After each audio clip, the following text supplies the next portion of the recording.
Hey everybody, I was just excited to be able to share with you some information and tools that I have used over the last, 13 years to make better food choices.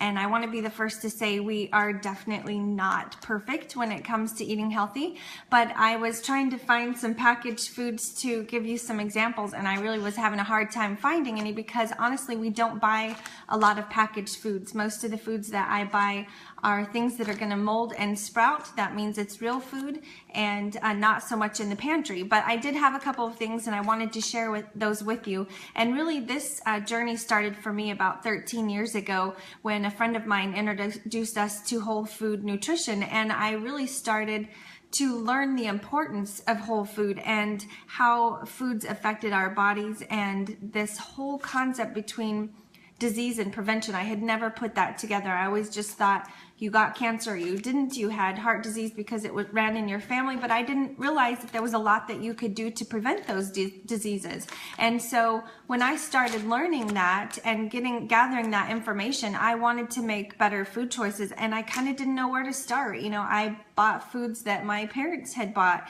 and we were in our early 20s and we weren't really thinking about all of our food choices all that well, and I knew we needed to start making some better choices. So I started reading books and going to classes, and it was at a class that I went to at my friend Sharon's house that this information was shared that I'm going to share with you, and it really simplified things. It wasn't that difficult to make some changes that really made a big difference. So there is a book that I highly recommend. It's called Disease Proof, and it's The Remarkable Truth About What Makes Us Well, and it's by Dr. David Katz. And this book does go through how to read food labels, and he has something called Nutrition Detectives, and it's 5 simple clues, and it's 5 things that we can do when reading food labels to be able to look at, you know, what's actually in that food. Is it a good choice, or is there something else that we can choose that would make a better choice? So let me go over the 5 clues with you, and then I will give you some examples, and you can always ask questions. I'm pretty sure it shows up here on my phone and I can answer it for you. But the first one is to never trust the front of the package.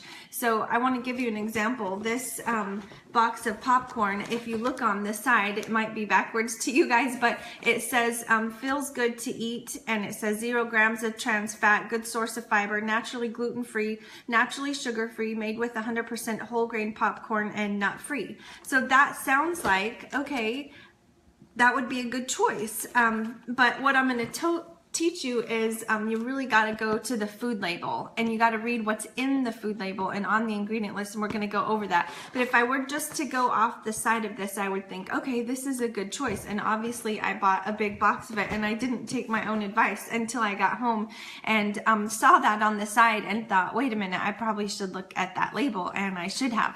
But you know, there's usually a better choice if you look just a little higher on the shelf or a little lower on the shelf. There's always options. So it's important to remember that when you are shopping for something. You know, I remember the kids coming to me and telling me, hey mom, look, this box says Fruity Pebbles. It has fruit in it. Look, there's fruit on the box. It has to be good, right? Or when I was teaching them about eating green foods, they would say, it's green, and it's a piece of candy and it's green. So we really have to be smarter than that. So never trust the front of the package. And then the second clue is that the first ingredient is always the biggest. So if I'm looking at the ingredient list of something on here, we're used to looking at the nutrition facts, and we want to see fat and carbs and sugar and, you know, fiber, that type of thing. And those are important, but what's even more important is what is it made out of, okay? So what ingredients are in this? And the first ingredient listed means that that has the most in there. So if, like on this one, the first ingredient is corn, and then corn oil and salt. It's Fritos. So I can, you know, there's the first ingredient would be corn. If the first ingredient was sugar, if you look on most cereals, the first ingredient is sugar. And at that point, you're just, you know, no one would feed their kids spoonfuls of sugar for breakfast, but that's often, you know, what the kids start their day with. So the first ingredient is always the biggest. There's the most of that in there. Second is that you want to identify the harmful ingredients. So what are the things within there that you want to look for? So just like I said, I couldn't just trust this package. I needed to look at it. One of the things you want to avoid is trans fats or hydrogenated oil.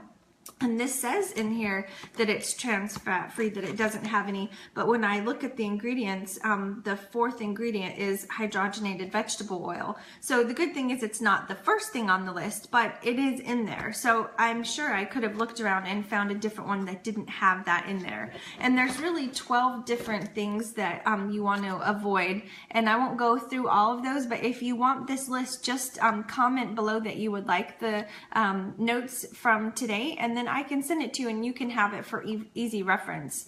And the fourth one is to look for a short ingredient list. Okay, so here's the Cheetos, and I had showed you the Fritos. On the ingredient list for the Fritos, it had 3 ingredients. It's really small.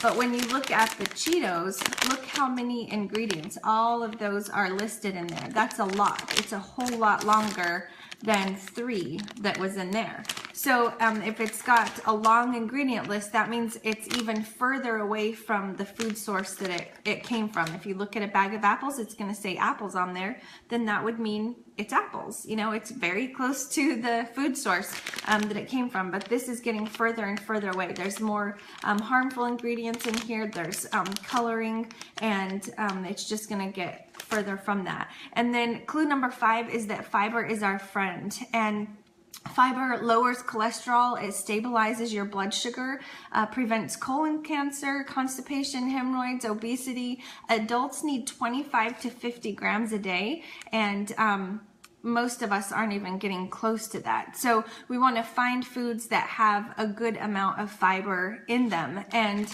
I think it's 5 grams or more would be a good source. And like in these Cheetos, it's less than 1 gram. So that's not really the best choice.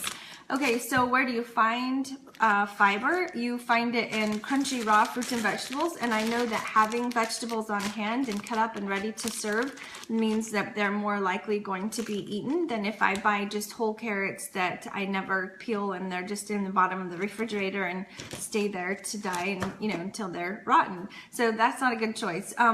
Things like avocado, that's a great source of fiber and nutrients. So having the healthy food options, but just having that versus a lot of the packaged food will force you to eat it because you don't want it to go bad in your fridge. And if it's there, you're going to eat it. If you have the junk food, I'm going to eat it. If I have it in the house, it's going to get eaten because it looks good, it tastes good, and that's kind of a lot of what I grew up on, and a lot of us did with packaged food. So if it's not there, then we're less likely to eat it. When buying a cereal for the kids, I try to find one that has less sugar, and I'm not feeding them cereal for breakfast. It's just not a good breakfast choice, and so you want to find an alternative to that, and I'll share what we do here in a minute. But I wanted to share a couple of things. Like, there are times when you have to buy something in a package, so like buying a packaged salad mix that just makes it easy to make this salad, that can help simplify your life. And I think that's why people do buy packaged foods, because they're out of time and they're busy. So another thing that I have found are these goodness knows little snack bars, and I like to eat one with a banana. If I have to grab something and go, I can grab that and grab this, and it really does, it satisfies me, and it kind of almost tastes like a candy bar. It's got dark chocolate in it. This is the berry cranberry one. I really like that. And popcorn is a good choice for kids, as long as you're finding one that doesn't have the trans fat in it. And I love having the salad jars. I posted the video the other day. If I have something already prepared, I'm more likely to eat that and just grab it. And then for breakfast, I usually will make a breakfast casserole, and then I have it cut in squares and just put in a container. And then throughout the week for school, the kids will take one out and they'll just warm it up, and that's what we eat for breakfast, along with the Juice Plus Complete Shake. That's the smoothie that I made the other day for you guys. And it's another way to just add a whole bunch of plant nutrition, and there's a lot of things in there that I would not typically eat or get my kids to eat, but we love it in a smoothie. And so it's a great way to start the day, and you feel full and you're not starving and hungry. And I highly recommend these. If you want a sample of them, just let me know. You can comment below and I'd love to help or send you a sample of it.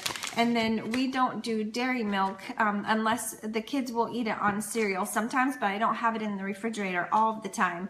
And I love the cashew milk to put with the smoothie mix. And I don't drink just a glass of milk anymore. I used to every night, but I know it's not the best choice for me. So I just wanted to encourage you to make some simple changes. Just start looking what's in your pantry, and like I said, when you go to the store, just see, are there other options around, up or down on the shelf, that you can make a better choice. And also, when you're shopping, a couple of things that I've learned is to shop for the vegetables first. And in the past, I would go to the back of the store and then I would kind of work my way forward, but everything gets put into the cart and you're kind of mentally tallying up how much everything is. And then by the time you get to the fruit and the vegetables, you're like, oh, I've already spent this much money, maybe I should, be careful. And you just are more selective of what you put in. But if I shop vegetables first, then I'm like, sure, you can have the mango, sure, you can have this, because I don't have anything in my cart yet. And I'm much more likely to put a whole bunch in there. So then I start filling it up with the good stuff, and it just sets my mind as I'm going through the rest of the grocery store to pay attention and to make sure I am putting healthy stuff in there, because I've already got some good stuff to start it off. So that's something I found. Also, not taking the kids to the grocery store, because they will talk me into things way too much. If I do have to take them, I'll say you can have one thing that I won't veto, but everything else I have a say in. And I mean, within reason, they kind of know, but then they get one thing and they don't feel like they can't have any, junk food or whatever. So just one. And then also to shop the perimeter of the grocery store. If you're shopping on the inside of the store, that's where all the packaged food is. That's where if the lights went out and the electricity went out and you came back 2 months later, that food would still be edible, and we should question that. That definitely is not something that we're wanting to continue to eat. We want to make sure that we're eating real food, and that's all on the outside of the grocery store. If the lights go out, all of that food within, even 24 hours is going to start to go bad, and that means it's real food, and we should be eating that real food. So I hope those tips helped. Like I said, if you want some more resources, just comment below, and I'd be happy to share with you my list.